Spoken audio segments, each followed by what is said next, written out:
right, let's listen into the BJP press conference on Teesta Setalvad right now. विषय को जीवित रखने का काम कर रहे थे और अतथ्य प्रस्तुत कर रहे थे। अब समय आ गया है, ये सुप्रीम कोर्ट ने कहा था कि इन लोगों के ऊपर भी कानून का सिकंजा कसे और इन लोगों को भी जुडिशियल ट्रायल फेस करना पड़े। यह सुप्रीम कोर्ट की सख्त टिप्पणी थी और मीडिया ने रिपोर्ट किया था। इसके पश्चात कुछ लोगों की गिरफ्तारी हुई। Teesta Setalvad, B Sreekumar, IPS officer Sanjiv Bhatt, कुछ लोग गिरफ्तार हुए। उनके ऊपर एक एसआईटी बैठाया गया था। आज सुबह से मीडिया रिपोर्ट के माध्यम से देश देख रही है कि ये जो एसआईटी है, एसआईटी ने अपने एफिडेविट को कोर्ट में सबमिट किया है। एफिडेविट ने अपने जांच को कंक्लूड करके ये जो रिपोर्ट रखा है, बहुत सारे सत्य को ये सामने लाती है। It reveals shocking truth, shocking facts have come to the fore after the SIT report in front of the court. बहुत स्पष्ट रूप से यह एफिडेविट कहती है कि तीस्ता सीतलवाड़ और उनके साथी, उनके सहयोगी जो काम कर रहे थे, वो मानवता के लिए काम नहीं कर रहे थे। वो एक पॉलिटिकल डिजाइन के साथ, एक पॉलिटिकल ऑब्जेक्टिव के साथ, एक राजनैतिक मंसूबे के साथ काम कर रहे थे। और उनका मंसूबा क्या था? उनका दो टूक मंसूबा था। They had to objectives. ये दो पॉलिटिकल ऑब्जेक्टिव्स क्या थे? प्रथम पॉलिटिकल ऑब्जेक्टिव था dismissal and destabilisation of the publicly elected Gujarat government. उस समय जो राज्य की सरकार थी गुजरात में, किस प्रकार से उसे बर्खास्त किया जाए और उसे अस्थिर बनाया जाए, यह प्रथम राजनीतिक मनसा, यह प्रथम पॉलिटिकल ऑब्जेक्टिव तीस्ता सीतलवाड़ और उनके मित्रों का था, उनके साथियों का था। और जो दूसरा मनसा था, the second political objective was to frame innocent people in Gujarat riot 2002, जिसमें आदरणीय प्रधानमंत्री नरेंद्र मोदी जी का नाम भी शामिल है।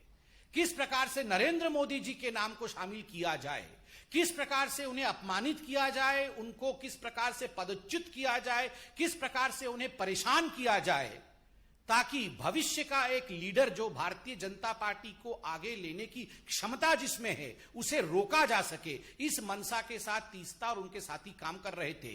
ये जो पॉलिटिकल ऑब्जेक्टिव था, इसका खुलासा एफिडेविट में हुआ है। एफिडेविट ने स्पष्ट रूप से कहा है कि ये जो कॉन्स्पिरेसी, ये जो षड्यंत्र है, this conspiracy was to malign the image of Gujarat. केवल नरेंद्र मोदी और केवल राजनैतिक दृष्टिकोण से नहीं, गुजरात किस प्रकार से इसमें उसके चित्र को मलिन किया जाए, इमेज ऑफ गुजरात को धक्का पहुंचे, यह षड्यंत्र भी तीस्ता सीतलवाड़ और उनके साथी कर रहे थे। और दुख का विषय है, जो हम कह रहे थे, जो हम सोच रहे थे, जिस पर डिबेट और डिस्कशंस होते थे, आज एफिडेविट में वो हकीकत सामने आया है कि षड्यंत्र तो हुआ, षड्यंत्र के रचयिता कौन थे? Who were the ones who were driving these conspiracies? Ahmad Patel, Shri Ahmad Patel, जो पूर्व के कांग्रेस के दिग्गज नेता, राज्यसभा के मेंबर ऑफ पार्लियामेंट और मुख्यतः chief political adviser to the then Congress president Sonia Gandhi. मैं आज इस मंच से अहमद पटेल जी की शांति की कामना करता हूं। वो आज हमारे बीच में नहीं है और भारतीय जनता पार्टी संवेदनशीलता में विश्वास रखती है। अहमद पटेल तो मात्र एक नाम है। He is just a name. The driving force behind Ahmed Patel was his boss Sonia Gandhi. Ahmed Patel तो मात्र एक नाम है, काम तो सोनिया जी का था। नाम अहमद पटेल, काम सोनिया जी। इसलिए अपने मुख्य राजनैतिक सचेतक, अपने मुख्य पॉलिटिकल एडवाइजर अहमद पटेल के माध्यम से सोनिया जी ने गुजरात के छवि को धूमिल करने की चेष्टा की। अहमद पटेल जी के माध्यम से सोनिया जी ने नरेंद्र मोदी जी को घेरने की चेष्टा की, उन्हें अपमानित और उन्हें किस प्रकार से निष्कासित किया जाए, इसकी चेष्टा की। और यह पूरे षड्यंत्र की रचयिता सोनिया गांधी है।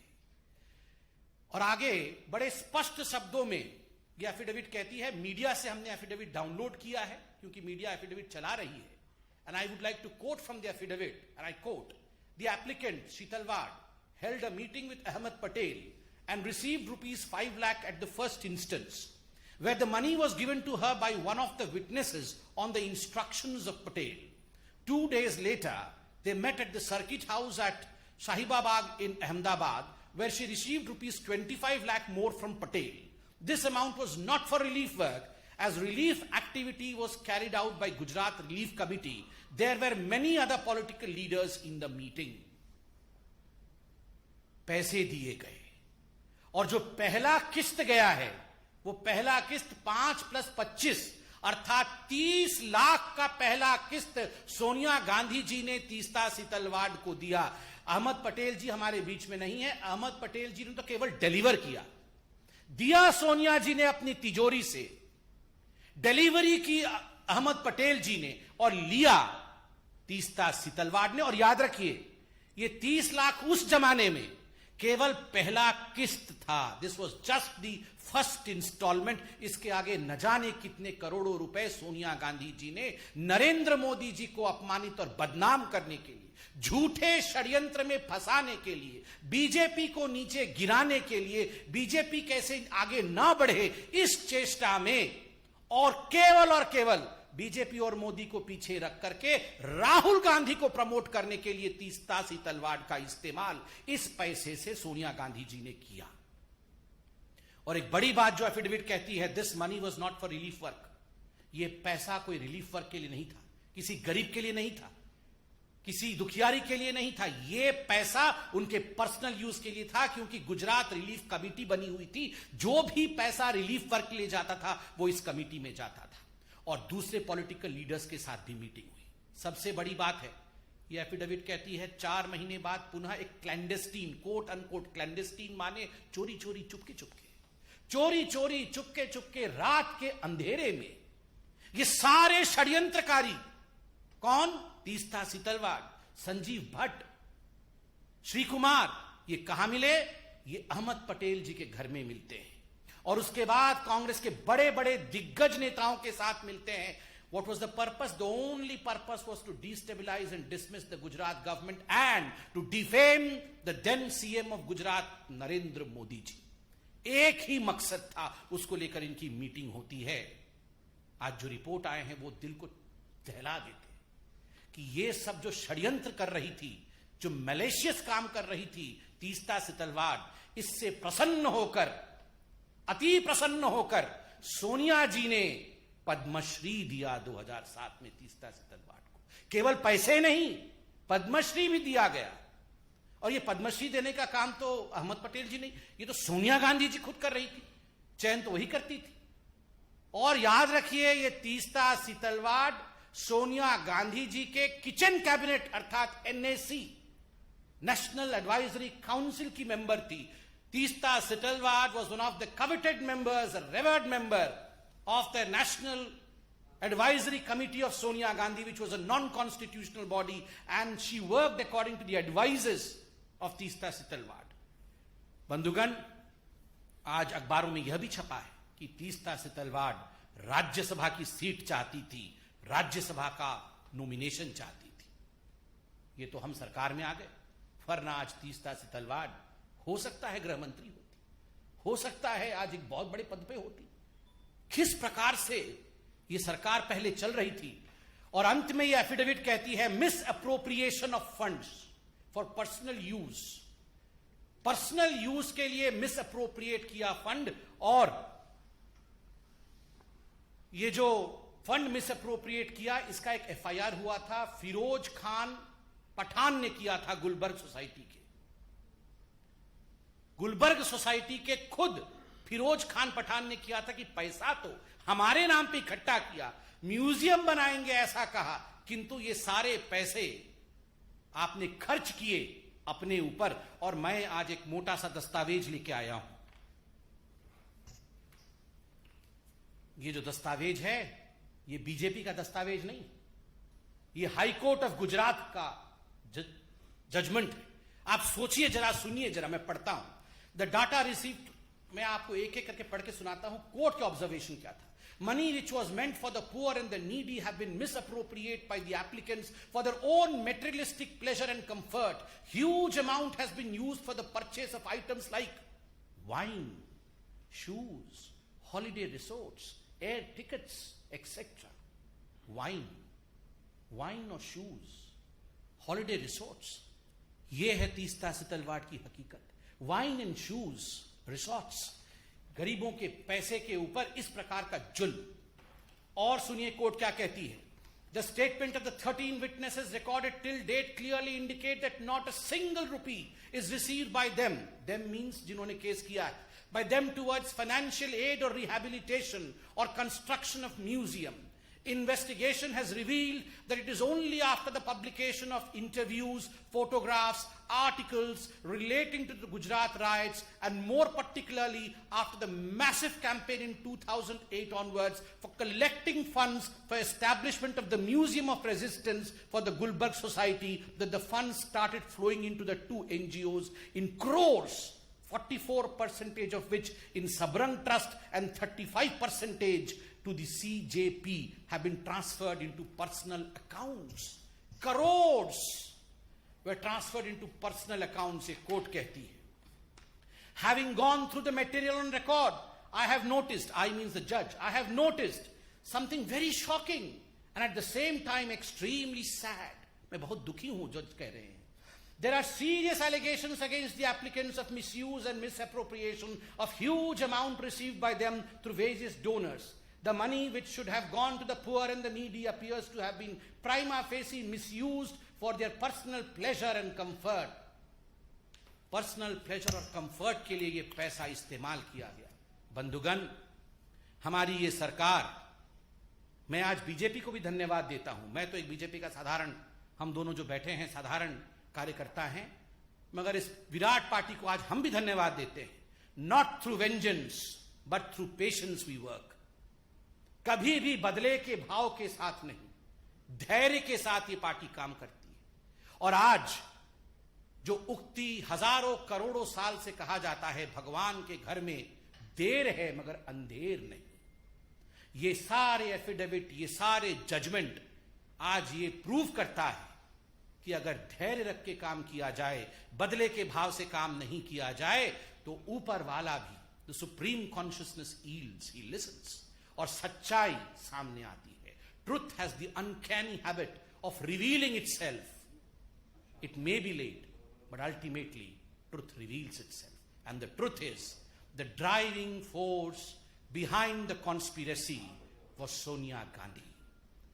सच्चाई है कि जो ड्राइविंग फोर्स है, किस प्रकार नरेंद्र मोदी जी को अपमानित किया जाए, बदनाम किया जाए, बीजेपी को छल कपट करके समाप्त किया जाए, गुजरात में सरकार को वहां डिसमिस किया जाए, उसको किस प्रकार से अस्थिर किया जाए, गुजरात दंगे को लेकर राजनीति की जाए, इसके पीछे केवल और केवल एक व्यक्ति थी और वह है Sonia Gandhi, the president of the Congress party. Today we are wanting answers from none other than Sonia Gandhi. No Jairam Ramesh would suffice in answering this. Jairam Ramesh ji को एक कागज रिलीज कर देंगे और इनके कागजों की हकीकत तो हम 3 दिन से देख रहे हैं. ये हामिद अंसारी जी के लिए 3-3 लाइन के कागज रिलीज करते हैं और हर दिन शाम को आप मीडिया वाले जो चतुर्थ स्तंभ हैं, वो आप इनके कागज की धज्जियां उड़ा देते हैं, हकीकत सामने ले आते हैं, फोटो दिखा देते हैं, हकीकत दिखा देते हैं. तो आज भी केवल कागज से काम नहीं चलेगा जयराम रमेश जी. With a clear conscience, we beseech Sonia Gandhi ji to come and hold a press conference and address the nation as to why she was conspiring against Narendra Modi. Thank you so much. Republic TV. Sir, what do you say on this? You just spoke about Jairam Ramesh. He has come out and shared visual statement. He has said that all these allegations are insidious and well-factured. See, as far as Jairam Ramesh is concerned, I have observed that the day he became the media head of, the communication head of Congress party, ये पहले से ही एक ऐसा document बना के रखे हुए होते हैं. ये हर दिन के हिसाब से डॉक्यूमेंट बना के रखे होते हैं कि this is malicious, this is mischievous, we have nothing to do, और केवल उसमें डेट चेंज कर करके रिलीज करते हैं. हमने प्रेस कॉन्फ्रेंस नहीं किया, एफिडेविट अभी जयराम रमेश जी ने पूरा पढ़ा नहीं, और सुबह 6 बजे रिलीज कर दिया कि मिस्चीवियस है. अरे अभी तो प्रेस कॉन्फ्रेंस हुआ है, सारे डॉक्यूमेंट तो हमने अभी दिखाए हैं। जयराम रमेश जी, आपसे नहीं हो पाएगा, सोनिया जी को कहिए। Sonia ji was the driving force. We do not want a Jairam Ramesh to answer with a piece of paper. We want Sonia ji to answer. Times Now Navbharat Ravikant flag Sambit ji, इस पूरे एफिडेविट पर दो सफाइयां, ये कांग्रेस पार्टी की तरफ से, एक अहमद पटेल के परिवार से। कांग्रेस पार्टी का ये कहना है कि एसआईटी जो है वो सरकार के दबाव में काम कर रही है, इसलिए एसआईटी पर उनको भरोसा नहीं है। अहमद पटेल की फैमिली कह रही है कि जो व्यक्ति डिफेंड करने के इस दुनिया में नहीं है, उसका भी इस्तेमाल गुजरात इलेक्शन के लिए किया जा रहा है, क्योंकि गुजरात में विधानसभा चुनाव। देखिए, पहला मैं उत्तर देता हूं जो आपका पहला प्रश्न था कांग्रेस पार्टी की सफाई को लेकर। मैंने अभी अंग्रेजी में भी कहा, मैं हिंदी में कहता हूं कि कांग्रेस पार्टी हर विषय पर यही उत्तर देती है कि ये दबाव की राजनीति हो रही है, एसआईटी दबाव में काम कर रही है। 2 हफ्ते पहले जब सुप्रीम कोर्ट ने जजमेंट दिया, सुप्रीम कोर्ट ने कहा keep the pot boiling for ulterior design. षड्यंत्रकारी पूरे इस षड्यंत्र में शामिल थे, तो क्या ये सुप्रीम कोर्ट दबाव में काम कर रही थी? कांग्रेस क्या कहना चाहती है? ये पूरा देश दबाव में काम करता है? कोई दबाव में काम नहीं करता है। आज सोनिया जी और कांग्रेस पार्टी दबाव में है, क्योंकि आज वो धरे गए हैं, आज वो पकड़े गए हैं और आज उनको उत्तर देना पड़ेगा। जहां तक अहमद पटेल जी का सवाल है, देखिए, मैंने बहुत संवेदनशीलता के साथ कहा उनकी आत्मा को शांति मिले। ये अटैक अहमद पटेल पे नहीं है, क्योंकि अहमद पटेल तो केवल एक पॉलिटिकल एडवाइजर थे। He was just a pawn who was used in the hands of Sonia Gandhi. वो तो केवल एक माध्यम थे। षड्यंत्रकारी तो सोनिया गांधी है। उत्तर सोनिया जी को देना पड़ेगा। हम अहमद पटेल जी की परिवार का सम्मान करते हुए उनसे कोई उत्तर नहीं मांग रहे हैं। उत्तर सोनिया जी को देना पड़ेगा, जिनके एडवाइजर अहमद पटेल थे। He was just the medium through which Sonia Gandhi acted. Arun Singh